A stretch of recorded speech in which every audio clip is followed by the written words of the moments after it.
Жолдош Кыргыз Республикасынын Куралдуу күчтөрүн баш колбашчысы чек-арачы эс алуу борборунун ачылышы аземине өзү курам түзүлдү. Генерал-майор Шаршаев. Саламатсыңарбы жоокерлер?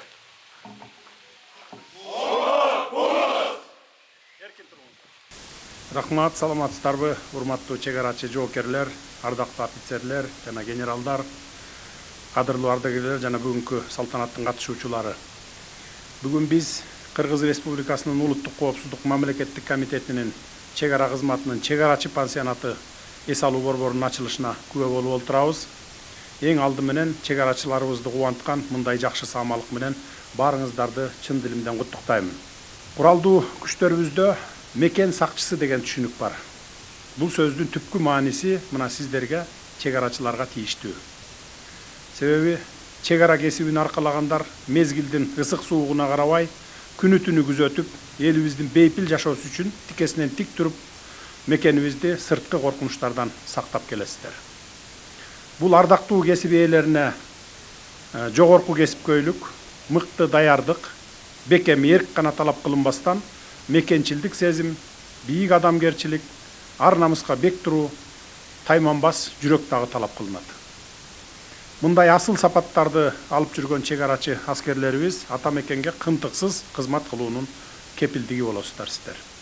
Дал ушундай көк жал, тоо жүрөк чек-арачыларыбыздын буга чейинки куралдуу кагылышуулардагы контрабандисттерге бөгөт коюудагы, террорчу сепаратисттик топторду жок кылуудагы көрсөткөн эрдиктери, каармандыктары калк арасында жайылып, эл оозунан түшпөй келет. Урматтуу чек-арачылар, ата журттун бүтүндүгү, чек-арабыздын бекемдиги, эл журтубуздун бейпилдиги үчүн жан аябай кылган кызматыңар Айкөл Манас атабыздын урпактары экениңерди далилдеп турат. Ар бир мекен коргоочусунун көөдөнүндө Манас урааны жаңырып, демине дем, күчүнө күч кошуп келет. Мындай ыйык сезимдер ардагер чек-арачыларыбызга дагы жакшы маалым. Ошондуктан жаш чек-арачылардын артында туруп, мол тажрыйбалары менен бөлүшүп, акыл насаатын айтып келе жаткан ардагерлерибизге дагы ыраазычылык билдире кетейин. Мамлекеттик чек-араны бекем кайтаруу өлкөнүн улуттук коопсуздугун камсыздоодогу эң негизги приоритеттүү багыт. Мына ошондуктан мамлекеттеги социалдык жана экономикалык катаал шарттарга карабастан Кыргызстаныбыздын коопсуздугу, эгемендиги, бүтүндүк үчүн жан аябай кызмат өтөп жаткандар үчүн тиешелүү шарттарды түзүп, урмат сый көрсөтүү багытындагы иштерди мындан ары дагы уланта беребиз. Урматтуу чек-арачылар, кадырлуу ардагерлер, силерсиз мамлекеттик чек-аранын бекемдигин, Кыргызстандын сырткы жана ички коопсуздугун камсыз кылууну элестетүү мүмкүн эмес. Эгерде чек-араларыбыз мындай кооптуу болуп тура турган болсо, аң сезими жетишкен ар бир жаран өлкөдө тынч уктай албайт. Качан гана чек-арабыз бекем сакталып, бекем кайтарылып турганда, мына ошондо гана бардык мамлекетте жашаган адамдарыбыз тынч уктайт. Сиздер мекен сакчысы деген ары жоопкерчиликтүү, ары ардактуу кесипти аркалап, мекен алдында ыйык милдетти аткарып келе жатасыздар. Мекендин тынчтыгына арналган сыймыктуу кызматыңыздарга албан-албан ийгиликтерди каалаймын. Сиздерди дагы бир жолу эс алуу борборунун ачылышы менен куттуктаймын. Эс алуу борборуңуздар кут болсун. Ишиңиздерде ийгилик болсун дайыма.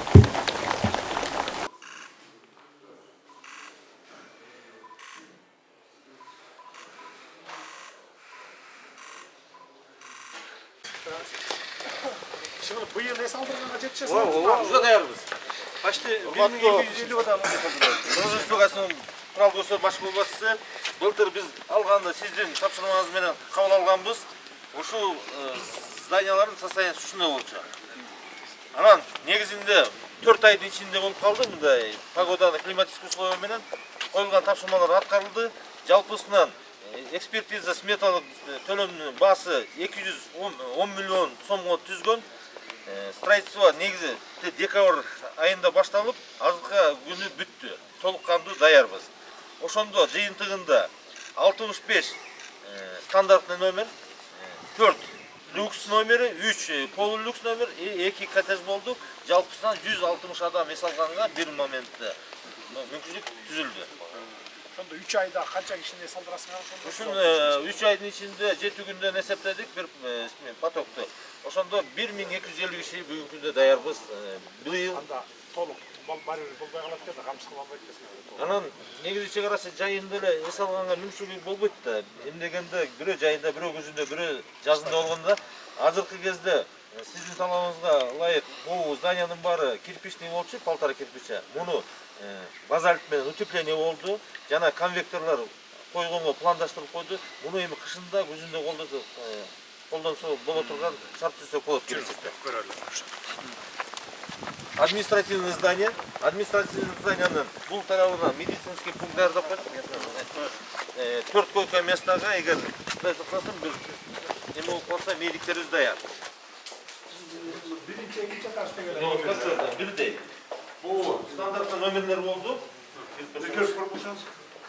Мурун бул биринчи номер 2 кровать турчу, чечилген нерсе. Анан бу жакта 8 номер болчу дагы маңдайында общий туалет, общий душ болчу. Аялдар эркектики. Азыр ар бир комнатада Шарттары бар. Туалет. так точно. Стандарты бар. Жакшы абдан сон болуп калган тургу. Бардыр соның болды. Бүт баары бүттү, 100%. 100%. Тиги экинчи корпусту да көргөнсүздөр. Качан биринчи заездер качан болот? 15-июнда отабыз. 15-июндан быйыл. 15-сентябрга отабыз. Столовой утепление болду. Кышында иштегенге даяр 80 посадочный место бар. Анан жана сизге баяндап бергендей 4 люкста жасап койдук. Делегациялар келип калса, же балалары көптөр келип каласа. И 3 люкс номер жасадык. Соответственно, люксты да көрсөтүп берет. Жакшы болупту. Бул жерде дагы уят болбойт экенсиң. Уят болбой турган көлдө сонун ол жерде семейный бул жакта Барбекю бар экен, да? Өзүнүкү экен, ар бир меники. Экинчисине койдук. Казаны менен жок, ар бир категория өзүнчө. Тамак жасаганга казаны барбекюде сыртта отуруп чай ичкенге жаңы сал. Uzundan uzun. Çok krasivdir. Uzundan uzun. Бул жер эми пограничтердин ошол жемана турган чоң жайы болуп калды. абдан жыргай турган болуп. Кемеле бүт бар сүйдүп атышат. Солдаттарды да алып келдилер баягы. Эмне солдаттарды алып келет? Контрактниктер, сержант, прапорщик бүт бар. Ошолордун баары биринчи очередь ошо алыскы жактагыларды алып келсеңер, жана тоодон түшпөй жүргөн чек ара алай, чоң алай. Биринчи азыр эс алдырып Баткенди, анан бийик тоолуу аймакта кызмат кылгандарды Чоң алай, Баткен.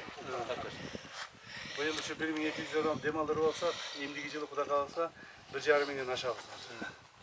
Ошо. Кийин бар могул жерге бир лагерь курсак да болот экен буларгачы. Детский лагерь. Для детей пограничников. Правильно? Места хватает. Это уже будущее.